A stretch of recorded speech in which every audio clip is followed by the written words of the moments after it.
Graça e paz, irmãos, graça e paz, irmãs. Chegamos a mais um Pequenos Textos Grandes Verdades e hoje eu gostaria de compartilhar com você um texto bastante conhecido que está lá em Provérbios 15. Nós vamos ler dos versículos de 1 a 4.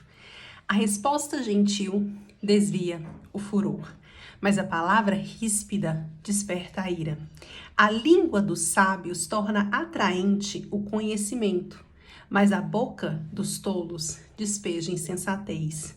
Os olhos do Senhor estão em todo lugar, observando tanto os maus como os bons.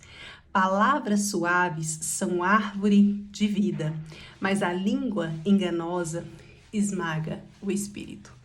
Nós temos vivido dias bastante tumultuados. Todos os nervos estão à flor da pele e eu acho que esse texto ele deve servir como uma regra e uma prática para cada um de nós até o dia 30 de outubro, ou seja, o dia das eleições. Nós precisamos aprender cada vez mais a sermos menos reativos. Então, se alguém fala algo que você não gosta, se alguém posta algo que você não gosta, ou, infelizmente, se alguém te ofende, se alguém te ataque, lembre do primeiro versículo. A resposta branda desvia o furor. Lembre-se disso. Responda de uma maneira gentil. É interessante que essa tradução fala, né? A resposta gentil desvia o furor. E aí ele continua, né? Falando que a língua dos sábios torna atraente o conhecimento. De que maneira você tem falado? A maneira como você fala, a maneira como você usa as palavras tem tornado atraente aquilo que você está compartilhando? Ou, na verdade, você tem compartilhado coisas de uma forma muito agressiva? E isso tem colocado as pessoas longe de você. E aí eu acho interessante, nesse texto, que é meio que um texto sanduíche. Ele começa no versículo, tanto no versículo 1 quanto no versículo 2, ele vai falando sobre a língua, sobre a palavra, sobre a maneira como a gente deve responder, mas aí ele quebra no versículo 3. Os olhos do Senhor estão em todo lugar, observando os maus e os bons.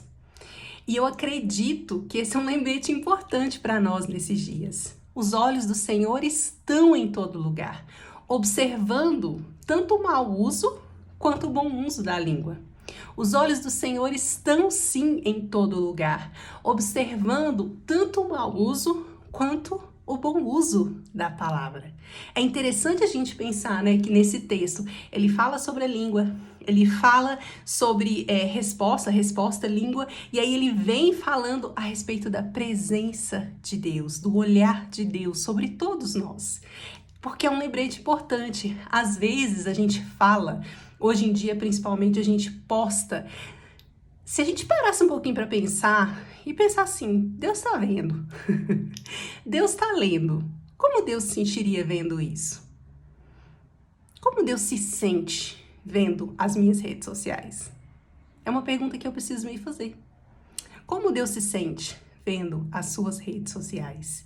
E aí o versículo 4 finaliza essa parte, então, falamos aqui, né, sobre a questão da resposta, a questão da língua, sobre o Senhor está vendo tudo isso, e aí ele finaliza essa parte falando o seguinte: palavras suaves são árvore de vida, mas a língua enganosa esmaga o espírito.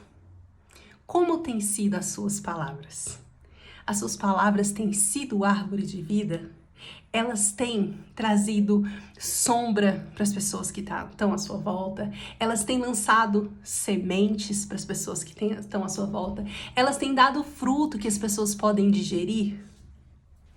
Ou será que as suas palavras, que a sua língua, ela tem esmagado o espírito daqueles que estão à sua volta? Nós temos escolhas, nós podemos escolher. E mesmo diante desse cenário que nós estamos vivendo nesse momento, nós temos escolhas. Nós podemos escolher. Nós vamos produzir vida ou nós vamos esmagar o espírito de alguém? Nós vamos responder de forma gentil ou nós vamos despertar a ira de alguém? Nós vamos tornar atraente o que nós estamos falando com sabedoria ou nós seremos insensatos e tolos. E aí, independente de como a gente haja, nós precisamos nos lembrar, sempre. Independente não, principalmente por causa de como a gente se age. Como a gente precisa se lembrar sempre. Os olhos do Senhor estão em todo lugar. Será que Ele estaria feliz com a sua conduta hoje? Será que Ele estaria feliz com a minha conduta hoje? Um beijo. Eu vejo vocês semana que vem. Meu pai volta amanhã. Tchau, tchau. Deus abençoe.